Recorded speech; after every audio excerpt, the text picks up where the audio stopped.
অধ্যকার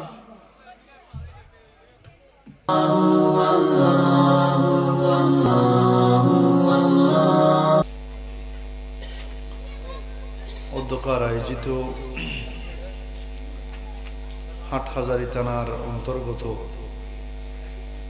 বুড়িচর ইউনিয়নের দক্ষিণ বুড়িচর এলাকায় অত্র তালথল স্থ সর্বস্তরের মুসলমান ভাইদের উদ্যোগে আয়োজিত তালতল মাহফিল কমিটির আজিমুস শান ঈদে মিলাদুন্নবী সাল্লাল্লাহু আলাইহি ওয়াসাল্লামের মাহফিল ও ফাতিহা ইয়াজদান উপলক্ষে আজিমুস শান নুরানি মাহফিলের সম্মানিত প্রধান অতিথি বাংলাদেশের কোটি কোটি সুন্নি জনতার প্রাণস্পন্দন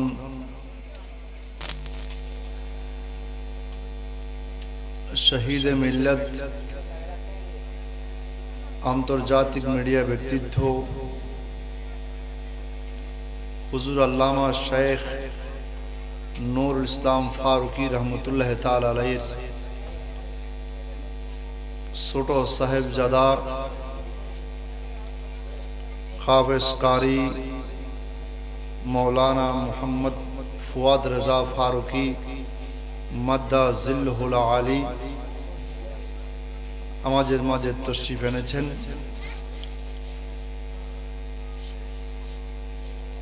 আজকের অনুষ্ঠানের প্রধান বক্তা বর্তমান তরুণ প্রজন্মের আইডল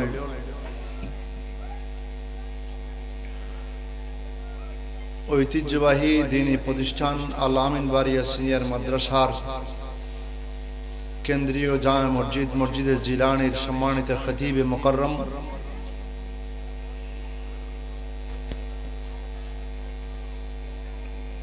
হযরতুল হাজ মাওলানা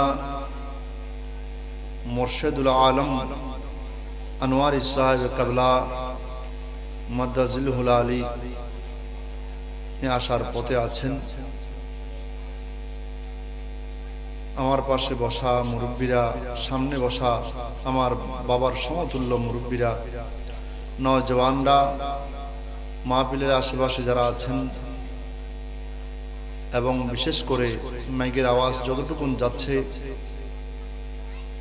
যারা মাইকের আওয়াজ শুনতে পাচ্ছেন, মুসলিম নরনারী সকলকে আমি আবারও ইসলামী সম্ভাষণ জানাচ্ছি। আসসালামু আলাইকুম ওয়া রাহমাতুল্লাহি ওয়া বারাকাতুহু।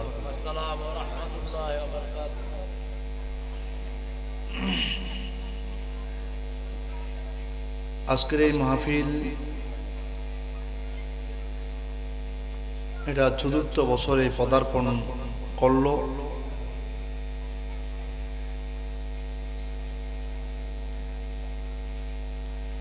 এই মাহফিলে যারা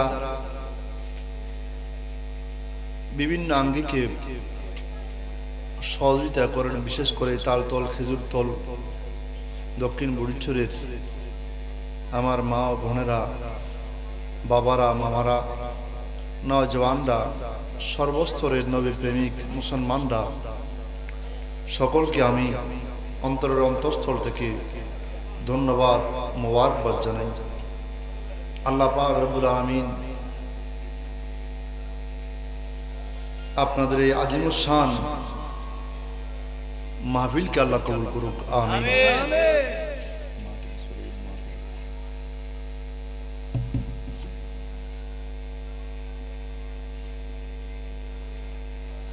যে একটা সময় ছিল যে এই এলাকার কি অবস্থা ছিল, যারা আজ থেকে প্রায় কয়েক যুগ আগে এই এলাকায় এসে বসতি স্থাপন করেছেন, তালতল কলোনি যেটা ঐতিহ্যবাহী, এই কলোনির যারা একেবারে প্রারম্ভিক থেকে আসছেন আজ থেকে প্রায় কয়েক যুগ আগে, ওরা বলতে পারবে এই এলাকার অবস্থা কি ছিল, এটা কেমন এলাকা ছিল, এখানে দিন দুপুরে মানুষ আসতে কেমন মনে হতো, এখানকার পরিবেশ কেমন ছিল, এখানকার আচার ব্যবহার কিভাবে ছিল,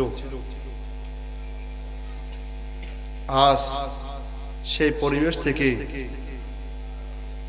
এমন একটা পরিবেশ সৃষ্টি হলো যেখানে এক সময় অপরাধের ঘনঘটা ছিল, যেখানে এক সময় আপনার কলহ ছিল, যেখানে এক সময় আপনার সুন্দর পরিবেশ বলতে কিছুই ছিল না। আজকে এই তালতল খেজুরতল বিশাল এরিয়াতে আমার প্রাণ প্রিয় মা বোনেরা, আমার শ্রদ্ধাভাজন বাবার সমতুল্য মুরব্বীরা, নওজওয়ানরা, যুবকরা, আমার বড় ভাইয়েরা, সকলে আজকে এত সুন্দর পরিবেশ আপনারা সৃষ্টি করেছেন যে এখানে জান্নাতি পরিবেশ। এই পরিবেশে আজকে মিলাদুন্নবীর আয়োজন হচ্ছে। এখানে দাওয়াত ইসলামের ভাইদের উদ্যোগে জিকিরে মাহফিল, জিকিরে মুস্তাফার মাহফিল হচ্ছে। প্রতি বছর কয়েকটা ইসলামিক অনুষ্ঠান হচ্ছে। আজ এটা আমাদের জন্য একটা সুখময়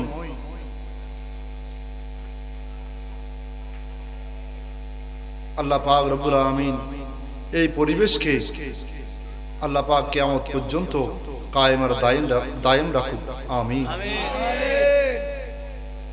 এই মাহফিলের প্রথম বছর সৈয়দ হুজুর কেবলা তশরিফ এনেছিলেন।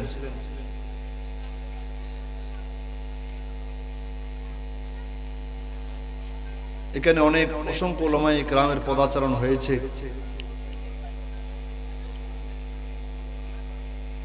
এবং আজকে যিনি আমাদের মাঝে তশরিফ এনেছেন প্রধান অতিথি, জিনার আব্বার ইতিহাস আপনারা তো শুনেছেন, যার রক্তের স্রোতধারা আজ বাংলাদেশের প্রতিটি সুন্নি ঘরের সামনে গিয়ে আমাদেরকে উকি মারে ডাকছে যে আমি আল্লামা নুরুল ইসলাম ফারুকী একজন বাতিলদের হাতে, নবীর দুশমনদের হাতে, বৈদেশিক কোন ষড়যন্ত্রের মধ্যে পড়ে বাতিলদের হাতে আজকে আমাকে শাহাদাত বরণ করতে হয়েছে।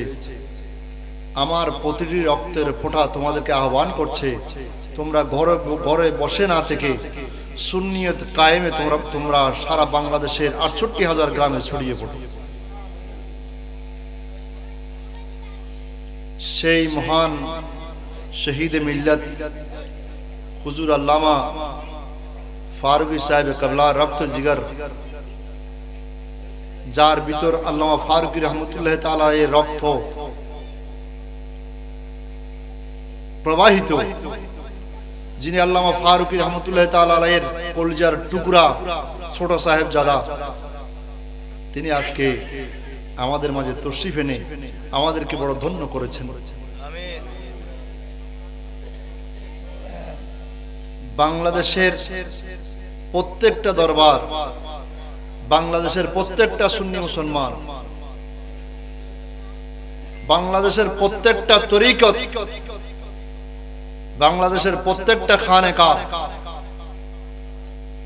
যার কাছে ঋণী তিনি হচ্ছে আল্লামা শেখ শহীদে মিল্লাত হুজুর আল্লামা নুরুল ইসলাম ফারুকী রহমতুল্লাহ তাআলা আলাইহি।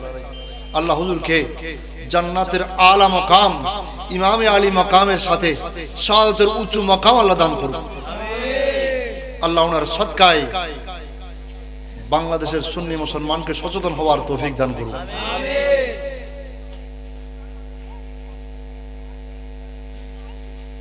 আজকে উনার সাহেবজাদা আমাদের মাঝে তশরিফ এনেছেন, উনাকে আমরা যথাযথ সম্মান প্রদর্শন করা এটা আমাদের নৈতিক দায়িত্ব। যার আব্বা মযহাব ও মিল্লাতের জন্য নিজের জীবনকে শাহাদাত করে দিয়েছেন, সেই শহীদের औलाद আজকে আমাদের মাঝে উপবিষ্ট। আল্লাহ পাক উনাদের পরিবারকে আল্লাহ পাক রব্বুল আলামিন কুদরতিভাবে আল্লাহ হেফাজত করুন। তো সম্মানিত এলাকাবাসী এবং যারা মাহফিল আয়োজন কমিটি আছেন, আমি সকলের কাছে অনুরোধ করব, আপনারা আগে মাহফিলে বসে যান। আপনারা যারা স্বেচ্ছাসেবকের কার্ড লাগিয়েছেন, আগে আপনারা মাহফিলে বসে যান। মানুষ ভরপুর হয়ে গেলে এরপর আপনারা উঠে আপনাদের কাজে আপনারা নিয়োজিত থাকবেন। আমাদের ভাইয়েরা যারা স্বেচ্ছাসেবকের দায়িত্বে আছেন, যারা কার্ড লাগিয়েছেন, আপনারা এদিক সেদিক ঘোরাফেরা না করে আপনারা মাহফিলে চলে আসুন, মাহফিলে বসে যান, মাহফিলকে সৌন্দর্য করুন। এরপর আমাদের বিভিন্ন এলাকা থেকে ভাইয়েরা আসলে আপনারা ওনাদের খেদমতে আপনাদের আসনগুলো ছেড়ে দিয়ে ওনাদেরকে বসার সুযোগ করে দেবেন, যাতে সুন্দর পরিবেশে সকলে মাহফিল শুনতে পারেন।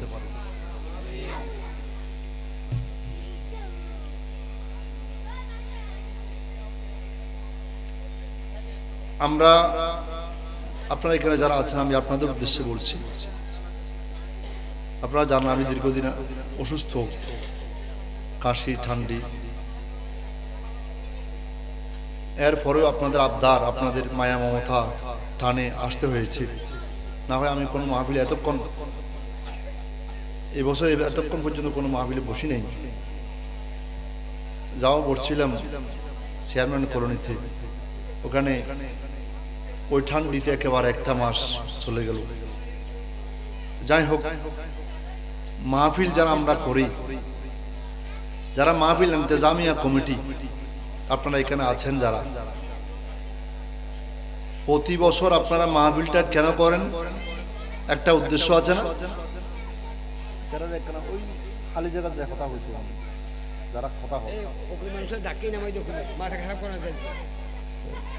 দেখা যাচ্ছে ও এখানে আমরা যারা মাহফিল, যারা ইন্তেজামিয়া কমিটি আছেন, আপনারা মাহফিল কেন আয়োজন করেন? মাহফিল আয়োজন করার পিছনে একটা উদ্দেশ্য আছে না? কি বলেন, আছে কিনা? উদ্দেশ্যটা কি?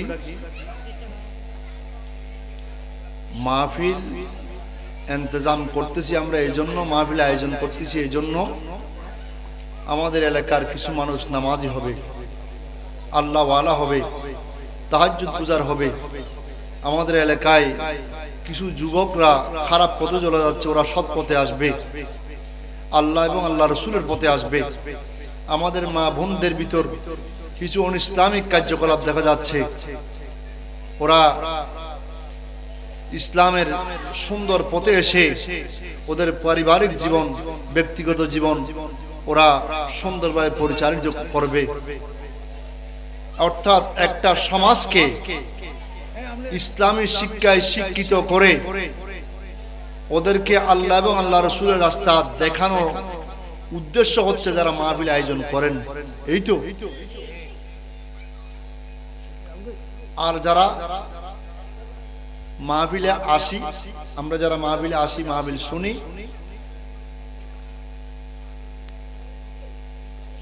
আমাদের উদ্দেশ্য,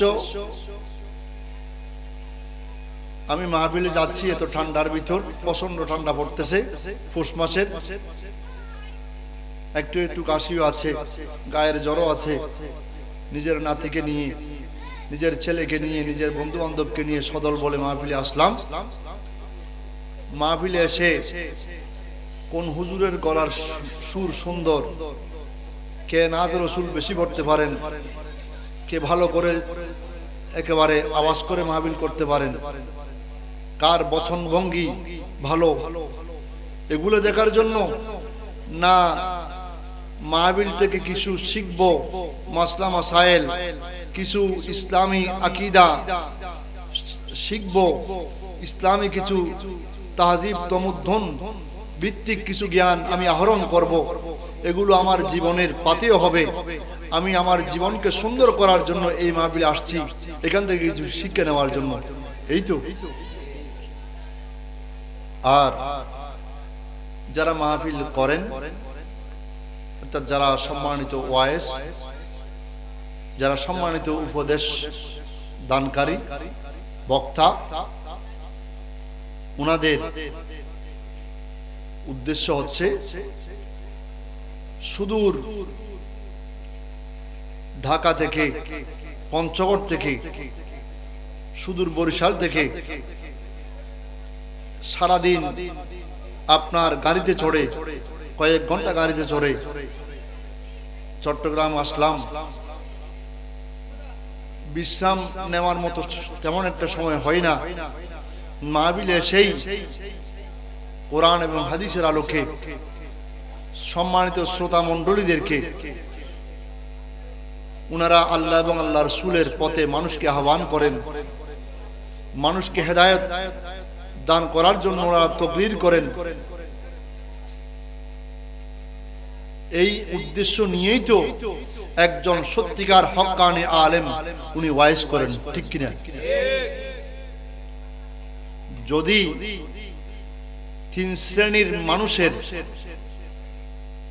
সম্পৃক্ততা মাহফিলের মধ্যে সাদৃশ্য,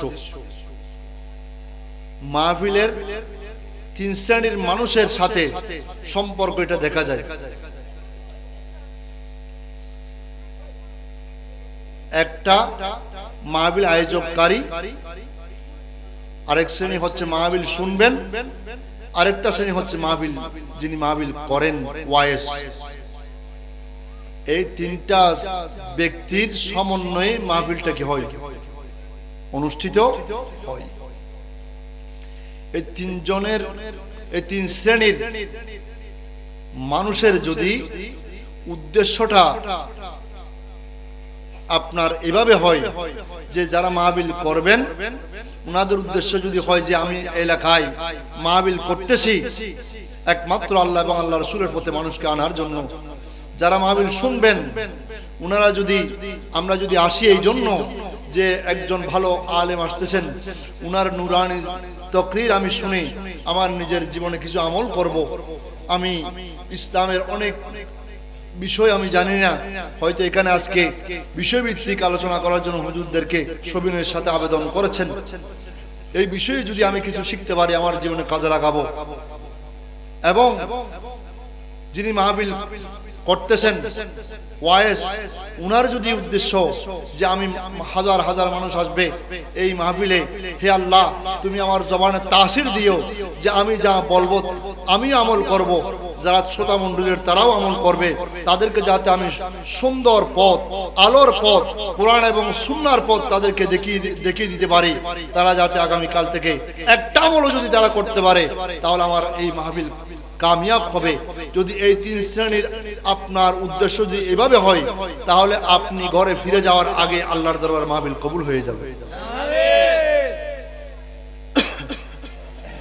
আর যদি উদ্দেশ্য এভাবে না হয়, আয়োজকরা যদি মনে করেন যে আমরা বড় মাহফিল করলাম, লাইটিং করে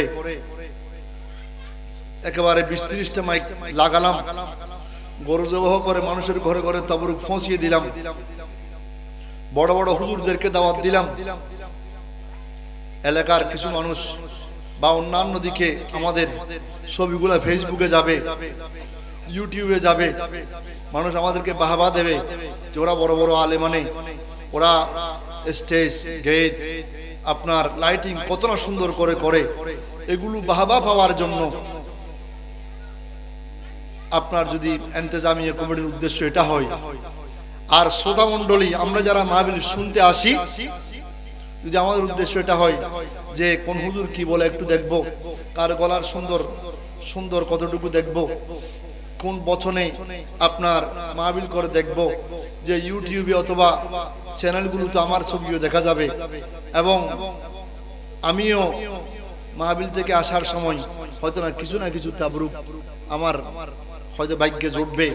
এই জাতীয় যদি চিন্তা চেতনা, আগামীকাল শুক্রবার সারাদিন ঘুম যেতে পারবো, হ্যাঁ, এই চিন্তা চেতনা নিয়ে যদি আমরা মাহফিলে আসি, এবং আমরা যারা মাহফিল আপনাদের উদ্দেশ্য করতেছি ওয়াইজ, আমার উদ্দেশ্য যদি এটা হয় যে শত শত মানুষরা আমার মাহফিল শুনবে, আমি চেয়ারে বসে মাহফিল করব, আর আমার মাহফিলের আওয়াজটা তো হাজার হাজার মানুষ ইউটিউবে বিভিন্ন চ্যানেলে দেখা যাচ্ছে। যাওয়ার সময় আমি কিছু মোটা অঙ্কের হাদিয়া নিয়ে ঘরে গিয়ে আপনার ঘুমিয়ে থাকবো, আমি চলে যাব। যদি এই 3 শ্রেণীর আপনার নিয়তটা যদি এইভাবে ভিন্ন হয়, তাহলে এই মাহফিল যদি কিয়ামত পর্যন্ত আমরা করি, এই মাহফিল কি আল্লাহর দরবারে কবুল হবে? মানুষ হেদায়েত হবে? আল্লাহ পাক রব্বুল আলামিন পরওয়ারদিগার, প্রথম যে কথাগুলো বলছিলাম ওই কথার ব্যাখ্যার আলোকে যদি মাহফিল আমরা করতে জানি, মাহফিল শুনতে আসি এবং মাহফিল করি, তাহলে অবশ্যই আল্লাহর দরবারে সেই মাহফিল কবুল হবে এবং সেই মাহফিল থেকে মানুষ হেদায়েত প্রাপ্ত হবে। আল্লাহ পাক রব্বুল আলামিন পরওয়ারদিগার আলম সে উদ্দেশ্যগুলো নিয়ে আল্লাহ আমাদেরকে মাহফিল করার, মাহফিল শোনার, মাহফিলে তাকরীর করার আল্লাহ আমাদেরকে সকলকে তৌফিক দান করুন। সম্মানিত মুসল্লি, বিশেষ করে সামিন আজাম, আপনাদের কাছে অনুরোধ রাখবো, মাহফিল শুধু শুনলে হবে না, মাহফিল শুধু আপনার আয়োজন করলে হবে না, মাহফিল করার পিছনে যে উদ্দেশ্য থাকে সে উদ্দেশ্য হাসিল হতে হবে। আমি মাহফিল শুনলাম, আমি নামাজ পড়লাম না, এই মাহফিল শুনে কোনো কাজ, ওই ড্রাইভার সাহেবের মতো। সম্মানিত ড্রাইভাররা ওরা চিন্তা করে যে গান শোনা তো গুনার কাজ, প্রস্রাব করে পানিও নেয় না অনেকে। ইদানিংকালে দেখি তো আমরা রাস্তাঘাটে হাঁটার সময় অনেক ড্রাইভার গাড়ি থামিয়ে বাস কোন দিকে প্রস্তাব করলো কোনো হিসাব নাই, প্রস্তাব করে এদিকে দিকে একটু দেখে বাস তাড়াতাড়ি আবার গাড়িতে উঠে স্টার্ট দিয়ে চলে যাচ্ছেন। আর শীতকালে তো আরো বেশি, শীতকালে পানি না নেওয়ার অভ্যাসটা, পবিত্র না হওয়ার অভ্যাসটা আরো বেশি, কারণ ঠান্ডা তো। যাই হোক, এখন উনি মনে করেন যে না, আমি ফাঁক থাকি আর না থাকি, আমার ড্রাইভার মেশিন স্টার্ট দেওয়ার সাথে সাথে মাহফিল চলবে। কোন হুজুরের মাহফিল? আমি যে হুজুরকে মহব্বত করি হুজুরের মাহফিল চলে, আর উনি ওই মা বাবের কিচ্ছা কাহিনী শুনতেছেন আপনার গাড়ি চালানোর সময় আপনার ক্যাসেট একটা ছাড়ি দিয়েছে, হুজুর বলতেছে, উনি সারাদিন মাহফিল শুনতেছে, জোহরের নামাজটাও পড়ে নাই। হুজুর মাহফিলে ওয়াজ করতেছেন নামাজের কথা, আর উনি আজানের সময় গাড়ি চালিয়ে মসজিদের সামনে দিয়ে চলে যাচ্ছে, নামাজের কোনো খবর নাই। জিজ্ঞাসা করলো যে আপনি তো আজকে নামাজ পড়েন নাই, মাহফিল শুনতেছেন? না, গান শুনলে তো গুনাহ হবে, সেজন্য ওয়াজ শুনি। গান শুনলে গুনাহ হবে, সেজন্য নিজের মনের তৃপ্তির জন্য কিছু নেই, ওয়াজ শুনি। এই ওয়াজ শোনার ভিতরে কোনো ফায়দা হবে না। আজ আমরা এমন পরিবেশ নিজেরা তৈরি করে ফেলছি যে আমাদের দ্বীন ইসলাম, কোরআন সুন্নাহ কি বলছে এটা আমাদের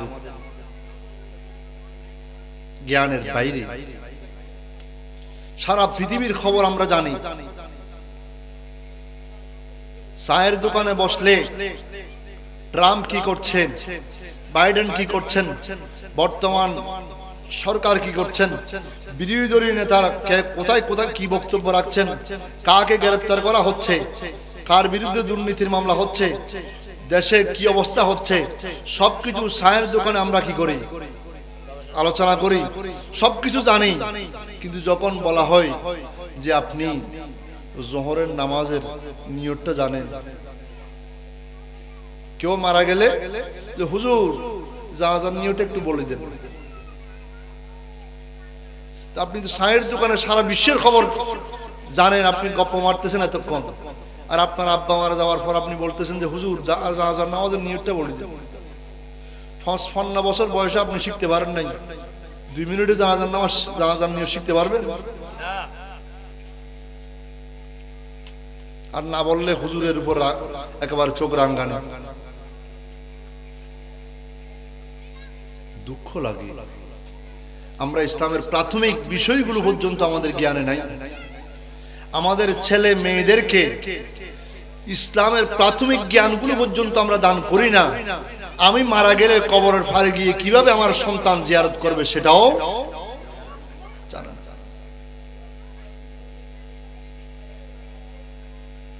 সকালবেলা দাদাই স্কুলে নিয়ে যাচ্ছে, কেজি স্কুলে, দাদি কেজি স্কুলে নিয়ে যাচ্ছেন,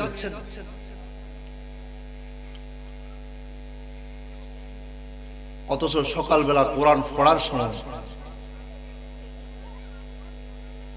নামাজ পড়তে বললে বলে যেন আমার ছেলে ঠান্ডি লাগবে, মেয়েকে এত তাড়াতাড়ি ডাকিও না, একটু রোদ উঠুক না, রোদ উঠলে ডাকবেন, এখন ঠান্ডা লাগবে। আপনি আপনার সন্তানকে নামাজ না পড়িয়ে ঘুমাচ্ছেন। আপনি নামাজ পড়ে তাসবিহ টানলে কোনো কাজ হবে? কু আনফুসিকুম ওয়া আহলিকুম নারা। তুমি নিজে জাহান্নামের আগুন থেকে বাঁচো এবং তোমার পরিবার পরিজনকে, তোমার আহলে আয়ালকে তুমি জাহান্নামের আগুন থেকে বাঁচাও। এখন আপনি তো ঘুমিয়ে আপনার সন্তানদেরকে জাহান্নামে ভাড়িয়ে দিচ্ছেন, আপনি জান্নাতে যাওয়ার চেষ্টা করতেছেন। আপনি ওদেরকে জাহান্নামে পাঠিয়ে আপনি জান্নাতে গেলে হবে? আপনার পিছনে ওরা ধরে থাকবে না? আমাদেরকে না নিয়ে আপনি জান্নাতে যাচ্ছেন, আমরা যেদিকে আসছি আপনিও সেদিকে আসেন, বলবে কিনা?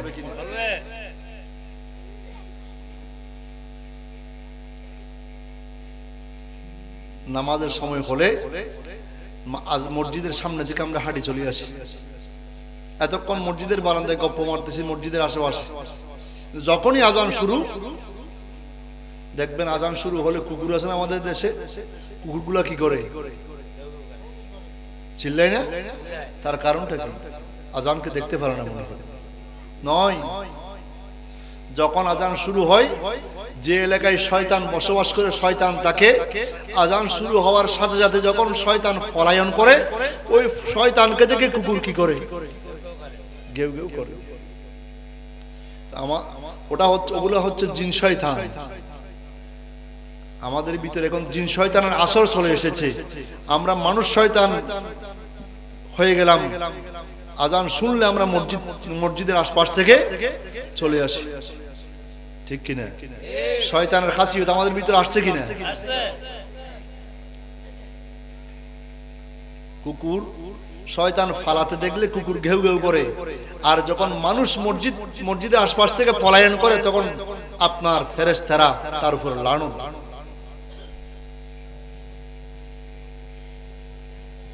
আল্লাহ আমাদেরকে নামাজি বান্দা হিসেবে কবুল করুন।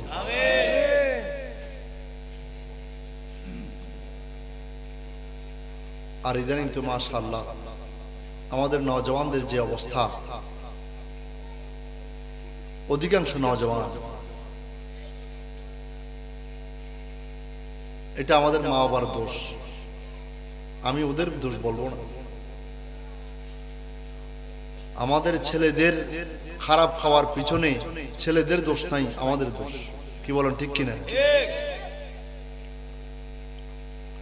আমার ছেলে কোথায় যাচ্ছে, কার সাথে বন্ধুত্ব করতেছে, কার সাথে হাঁটতেছে, রাত্রি 1টা 2টা বাজে কেন ঘরে আসে, এটার কোনো খোঁজ খবর আমরা নিই। একজন পিতা সারাদিন দিন মজুরি করে মাগরিবের পরে ঘরে আসে, 1 কেজি চাউল নিয়ে ঘরে আসে, তেল নাই, লবণ নাই, মরিচ নাই, হলুদ নাই, পেঁয়াজ নাই, আর আনুষঙ্গিক কিছু নাই, তরকারিও নাই। বাবা আবার 1 কেজি চাউল ঘরে রেখে আবার দৌড়ে যাই বাজার করতে। আধবোয়া তেল, 1 পোয়া পেঁয়াজ, আধবোয়া রসুন, 1 ছোটা হলুদ, 1 ছোটা মরিচ, এগুলো এনে মার হাতে তুলে দেয়। সারাদিন পরিশ্রম করে এসে ঘরে একটু শান্তির বাতাস উনি পাইনি। বাইরে গিয়ে আবার বাজার করে এনে আপনার রাত 10টা 11টা বাজে পর্যন্ত ওগুলো রান্না হচ্ছে। সন্তান গুড়গুড় করতেছে বন্ধু বান্ধবদেরকে নিয়ে। যে সন্তান এই বয়সে মা বাবাকে কর্ম করে খাওয়াবে, সেই বয়সে ওই সন্তান বন্ধু বান্ধবদেরকে নিয়ে বিভিন্ন স্থানে আড্ডা মারতেছে।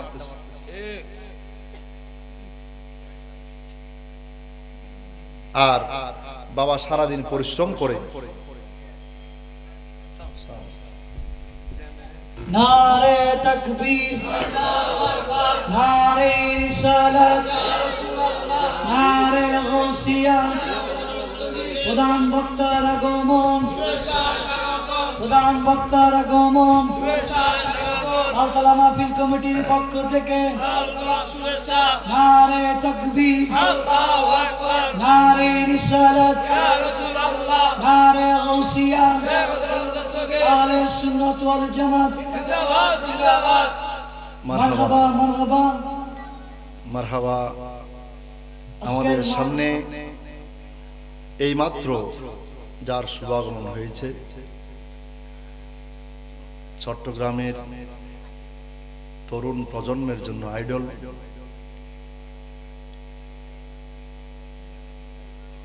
প্রখ্যাত আলেমে দ্বীন আল আমিন বারিয়া ডিগ্রি মাদ্রাসার, বিশেষ করে দরবারের কেন্দ্রীয় জামে মসজিদ মসজিদে জিলানির সম্মানিত খতিব। উনার আরো একটা বিশাল পরিচয় আছে, এখানে সেটা আসে নাই। আমি জিজ্ঞাসা করলাম আয়োজকদেরকে যে আনোয়ারি সাহেবের আরো একটা পরিচয় এখানে থাকা দরকার ছিল, যে উনি একাধারে একজন যেমন খতিব, উনি একাধারে একজন ভালো স্বনামধন্য ওয়াইজ। উনার আরো একটা বিশাল পরিচয় আছে, উনি চট্টগ্রামের চট্টগ্রামের হাতে গোনা কয়েকটা নামি দামি আপনার কলেজ, এই জাতীয় একটা কলেজের উনি ইংরেজি বিভাগের অধ্যাপক। আলহামদুলিল্লাহ বললেন। এই পরিচয়টা এখানে আসে নাই। আমি যে আয়োজকদেরকে জিজ্ঞেস করলাম যে আপনার এই পরিচয়টা দেন নাই কেন, তখন ওনারা বললেন যে হুজুর এটা বারণ করেছেন না দেওয়ার জন্য। আজকে যিনি আমাদের প্রধান বক্তা, যার সাথে আমার ছোটবেলা থেকে একেবারে খুবই ঘনিষ্ঠ, জিনার আব্বা চট্টগ্রামের ঐতিহ্যবাহী দ্বীনী প্রতিষ্ঠান, চট্টগ্রামের প্রাচীনতম দ্বীনী প্রতিষ্ঠান ফার্স্ট ক্লাস ওয়াজিদিয়া আলিয়া মাদ্রাসার যিনি প্রিন্সিপাল ছিলেন, যাকে আপনারা মুরব্বীরা যারা এখানে আছেন অনেকে চিনবেন, নাম বললেই হুজুর আল্লামা আব্দুল সত্তার আনোয়ারি সাহেব রহমতুল্লাহ তাআলা আলাইহি, উনার বড় সাহেবজাদা আজকের এই অনুষ্ঠানের সম্মানিত প্রধান বক্তা। আল্লাহ পাক উনার হায়াতের মধ্যে বরকত দান করুন, উনার খেদমতকে আল্লাহ কবুল করুন। উনাদের ভিতর ফখর কি জিনিস, এগুলো আমি বিশেষ করে উনাদের বংশটা শুধু আলেম নয়, আহলে ইলম। উনাদের পরিবারের এমন কোন ব্যক্তি নাই যারা মাদ্রাসার প্রিন্সিপাল, কলেজের প্রিন্সিপাল এবং বিশিষ্ট শিক্ষাবিদ, ওনাদের পদাচারণা পরিবারের সমাজের প্রতিটি রন্ধ্রে ওনার ছোট চাচা আল আমিন বারিয়া সিনিয়র মাদ্রাসার সম্মানিত ভাইস প্রিন্সিপাল আল্লামা আব্দুল আজিজ আনোয়ারি সাহেব কেবলা, উনি আমাদের পাশেই এদিকে আছেন। এভাবে বলতে গেলে ওনার চাচাদের ওনাদের একটা ইতিহাস হবে। আল্লাহ পাক রব্বুল আলামিন ওনাদের প্রত্যেককে আল্লাহ হেফাজত করুন। এবং আজকে যিনি আমাদের প্রধান মেহমান শহীদে মিল্লাত হুজুর আল্লামা ফারুকী সাহেব কিবলার ছোট সাহেবজাদা হাফেজ কারি মৌলানা ফুয়াদ রেজা ফারুকী মাদ্দাজিলুল আলী, আমি ওনার সাথে কথা বলার তেমন একটা সুযোগ হয় নাই। উনি মসজিদে এশারের নামাজ পড়েছেন। এশারের নামাজ পড়া পর্যন্ত উনার যে আপনার আচার আচরণ দেখলাম যে এত মুআদ্দব, এত শরীফ, যে উনাকে দেখলে উনার আব্বা যে কত শরীফ ছিলেন এটা বোঝা যায়। আল্লাহ পাক রব্বুল আলামিন পরওয়ারদিগার আলম এই জাতীয় নিরহংকার সুন্নি উলামায়ে কেরাম যদি তাকরীর পেশ করেন, এই জাতীয় তাকরীর গুলো মানুষের অন্তরে তীরের মতো বিদ্ধ হবে। আল্লাহ পাক ওনাদের ওয়াজগুলোকে আমাদের জীবনের পাথেয় হিসাবে কবুল করে নেওয়ার তৌফিক দান করুন। আমিন। তো এতক্ষণ আমি আপনাদের একজন মসজিদের খাদেম হিসেবে দুই একটি কথা বললাম। তো আমি শেষ করে দিচ্ছি যে আমাদের নওজওয়ানদের আজকে এই জনপদ, এখানে কিছু নওজওয়ানরা বিভিন্ন অসময়ে ঘোরাফেরা করে, এখানে কিছু যুবকরা অসময়ে ঘোরাফেরা করেন। আমি অনুরোধ করব ভাইয়েরা, আপনাদের জীবনের দাম আছে, আপনাদের জীবনের মূল্য আছে। আপনি একজন যুবক, আপনি চাইলে যে কাজ করতে পারতেছেন আপনি তার বিপরীত কাজ করে আল্লাহ এবং আল্লাহ রাসূল পর্যন্ত পৌঁছতে পারবেন। আমাদের নওজওয়ানরা, কিছু নওজওয়ানরা যারা বিপদগামী হয়ে যাচ্ছে, সামান্য একটা বিষয়কে নিয়ে মারামারি কি কোনো সমাধান? কি বলেন? আমাকে কেউ মারলো, একজন ফোন করে দিল যে মোর্শেদ ভাইকে মেরেছেন, আপনারা কে কোথায় আছেন চলে আসেন। যারা আসলো তারা কি এসে আমাকে যিনি মারছেন তাকে মারবেন না আগে জিজ্ঞেস করবেন দোষ আমার না যিনি মেরেছেন তা? আমি আপনাকে যে ফোন করে বলেছেন, আপনি চিন্তা করতে হবে যে আমি যাচ্ছি বিচারক হিসেবে যাচ্ছি, আমি লাঠিয়াল হিসেবে যাচ্ছি না। কি বলেন? আজকে বন্ধু বান্ধবদের একটা সার্কেল এমন ভাবে হয়ে গেছে, চট্টগ্রামের আপনারা আজকে কয়েকদিন পর্যন্ত দেখতেছেন যে বিভিন্ন চ্যানেলগুলোতে এবং পত্রিকাগুলোতে কিশোর গ্যাং নামে একটা গ্যাং সৃষ্টি হয়েছে। ওদের অপরাধ রাজ্য এত বিস্তর লাভ করেছে যে ওদের বড় ভাইদের ইশারায় ওরা কাজ করে। আজকে সমাজে মুরব্বীরা বিচার করতে পারছে না, সমাজের জনপ্রতিনিধি চেয়ারম্যান মেম্বাররা বিচার করতে পারছে না। তাহলে বুঝতে পারতেছেন যে বিচারের মায়া কান্নার আওয়াজ কোথায় গিয়ে ঠেকছে। সত্যিকার বিচার জনপ্রতিনিধি যদি করতে না পারে, জনগণের মেম্বার যদি করতে না পারে, এলাকার মুরব্বীরা যদি বিচার করতে না পারে, তাহলে এই বিচার আপনার কাঠগড়ায় গিয়ে কতদিনে শেষ হবে আর কতদিনে শুরু হবে? যত কারণে অপরাধ দিন দিন বাড়তেছে, কমতেছে না। তাই আমি আপনাদের কাছে অনুরোধ করব, আপনাদের সন্তানদেরকে আপনারা মেহেরবানি করে আপনারা কন্ট্রোল করুন। এবং আমার যুবক ভাইদের কাছেও আমি অনুরোধ করব,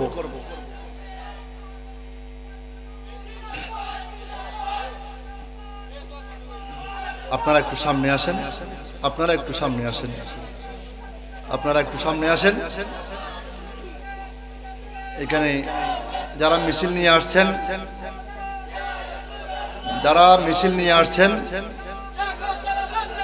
আমাদের এক কথা বন্ধু ভাইদেরকে আমি মাহফিল কমিটির পক্ষ থেকে মোবারকবাদ জানাচ্ছি। আপনাদের আশাকে আল্লাহ কবুল করুন। আমি অনুরোধ করব, নওজওয়ানরা এই নওজওয়ানরা যদি যারা আজকে মিছিল নিয়ে মাহফিলে আসতেছেন, যারা আজকে মিছিল নিয়ে আপনার আল্লাহর প্যারা নবীর স্লোগান দিয়ে যারা মাহফিলে আসতেছেন, এত সুন্দর মাহফিল ইন্তজাম করতেছেন, তাহলে এই নওজওয়ানরা যদি সমাজের দায়িত্ব নেয়, সমাজ পরিবর্তনের যদি দায়িত্ব নেয়, সমাজে শান্তি আসবে কিনা? আল্লাহ পাক রব্বুল আমিন আমাদের যুবকদের চরিত্রকে সুন্দর করে একটা জান্নাতি সুন্দর সমাজ ব্যবস্থা যাতে কায়েম করতে পারে সেই তৌফিক আল্লাহ সকলে দান করুক, আমিন। আজকের মাহফিল কমিটিকে এবং যারা মাহফিলে আসছেন সকলকে, যারা মাহফিলের টাকা পয়সা দিয়ে সহযোগিতা করেছেন তাদেরকে, এবং আমার সম্মানিত প্রধান মেহমান ও প্রধান বক্তা মহোদয়দেরকে আমি ধন্যবাদ, মোবারকবাদ জানাচ্ছি। আসসালামু আলাইকুম ওয়া রাহমাতুল্লাহি ওয়া বারাকাতুহু।